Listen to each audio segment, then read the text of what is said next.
बिस्मिल्लाहिर्रहमानिर्रहीम। मेरे मोहतरम भाइयों और मेरी प्यारी बहनों, अस्सलामु अलैकुम। अगर आप चाहते हैं कि आपकी औलाद किसी बुरी आदत में मुब्तला ना हो, हर तरह की शैतानी ताकतों से महफूज रहे और माँ बाप की आंखों की ठंडक बने, माँ बाप का नाम रोशन करे, तो ये वजीफ़ा जो मैं आज आपको बताऊंगी इसको ज़रूर करें।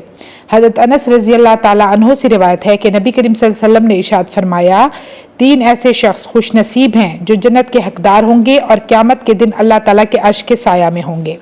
पहली वो जिसका शौहर अपने बच्चों को छोड़कर खालिक हकीकी से जा मिला और वो खातून तन्हा बच्चों की देखभाल और परवरिश करती हो और अपनी इज्जत की हिफाजत करती हो। दूसरी वो खातून जो सिला रहमी करने वाली हो, इस अमल से इसकी रोजी में बेपनाह इजाफा होता है।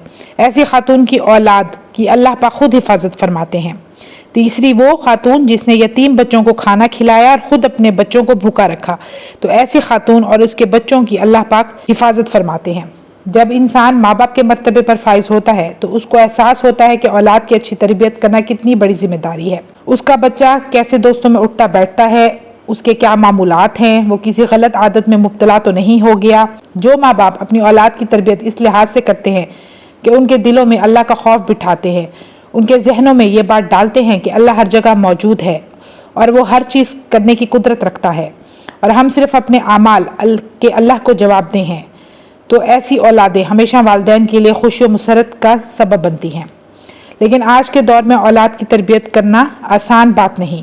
कहीं वालिदैन गलत होते हैं और कहीं औलाद गलती पर होती है और औलाद वालिदैन के लिए मुस्तकिल परेशानी का सबब बनी हुई है। कुरान पाक की एक ऐसी खूबसूरत सूरत है, अगर आप इसको 41 बार पढ़ लें तो उन घरों में हर तरफ खुशहाली ही खुशहाली होगी और अल्लाह की रहमतें बरसेंगी। हर तरह की शैतानी असरात का खात्मा होगा और औलाद भी ताबेदार हो जाएगी। जिस सूरत की मैं बात कर रही हूँ वो सूरत सूरतुल फातिहा है। इसको कम से कम 41 बार रोजाना पढ़ें। इसकी बहुत सारी फजीलतें हैं। ये कुरान पाक का निचोड़ है। जिन घरों में सूरत फातिहा की तिलावत की जाए वहाँ शैतानी असरात खत्म हो जाते हैं। ऐसे घरों के बच्चे और वालिदैन हर तरह की मुसीबतों से महफूज रहते हैं। घर में कोई बीमारी नहीं होती और ना ही परेशानी ऐसे घरों का रुख करती है। आप सूरत अल फातिहा को 41 बार पानी पर दम करके भी घर के तमाम अफराद को पिला सकते हैं। मेरी अल्लाह पाक से दुआ है कि वो तमाम औलादों को अपने वालिदैन की आंखों की ठंडक बनाए और फर्मा बरदार और ताबेदार रखे।